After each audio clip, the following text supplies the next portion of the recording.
تشریف لا رہے ہیں صدر عالی وقار حضرت مولانا سید اشہد رشیدی جو اس اجلاس عام کے صدر ہیں، تشریف لائے۔ کیا بتائیں، وہ عمر میں مجھ سے چھوٹے، کاش کے بڑے ہوتے تو میں بتاتا۔ حضرت مولانا سید اشہد رشیدی۔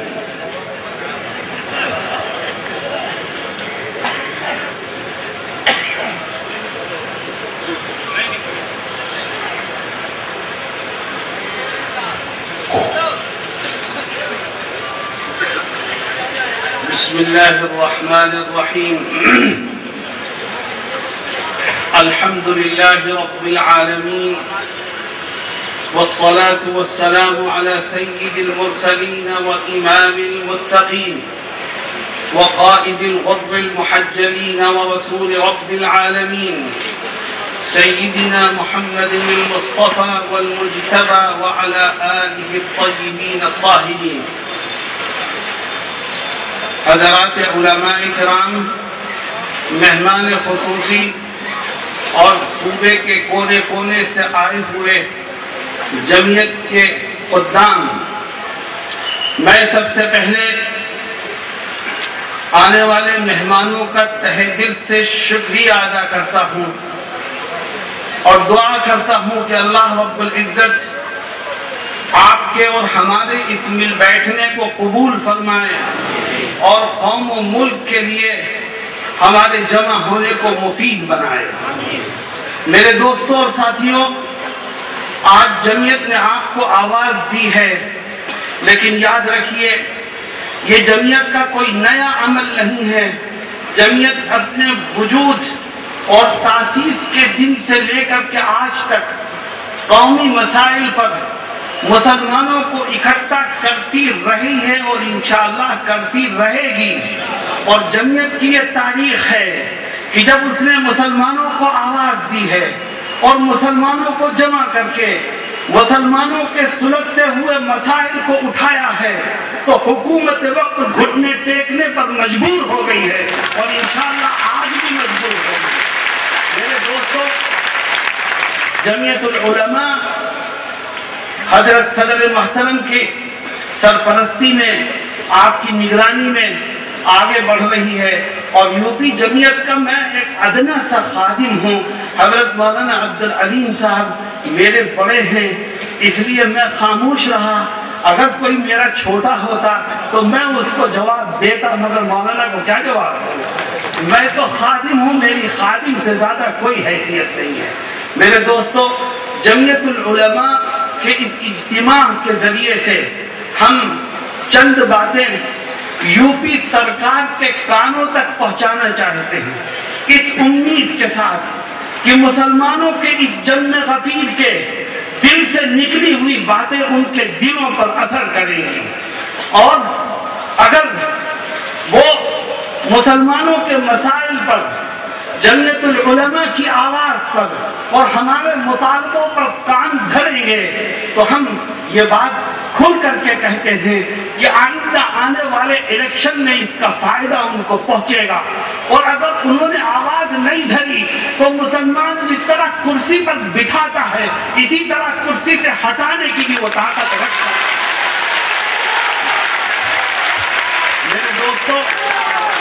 میرے دوستوں اور ساتھیوں، جمعیت العلماء کوئی نئی بات نہیں کہہ رہی ہے۔ جمعیت کہتی ہے کہ وہ وعدے جو آپ نے الیکشن کے وقت اپنے مینیفیسٹو میں کیے تھے وہ کہاں گئے؟ اگر آپ بھول گئے ہیں تو ہم آپ کو یاد دلاتے ہیں اور ہم یہ سمجھتے ہیں کہ اگر آپ نے ہمارے یاد دلانے پر ان کو پورا کر لیا تو آپ کی مثال ویسی ہی ہوگی کہ صبح کا بھولا اگر شام کو گھر آ جائے تو اسے بھولا نہیں کہا جاتا۔ میرے دوستوں، جمعیت العلماء کسی سیاسی پارٹی کی رکھیل اور اس کی معید پورے طور پر نہیں ہے، اس کے سامنے تو مسلم مسائل ہیں۔ جمعیت العلماء کے اسٹیج سے میں پوری ذمہ داری کے ساتھ یہ اعلان کرتا ہوں کہ مسلم مسائل سامنے ہیں، جو ان مسائل کو حل کرے گا وہی مسلمانوں کے ووٹوں کا مستحق بھی بنے گا۔ میرے دوستوں،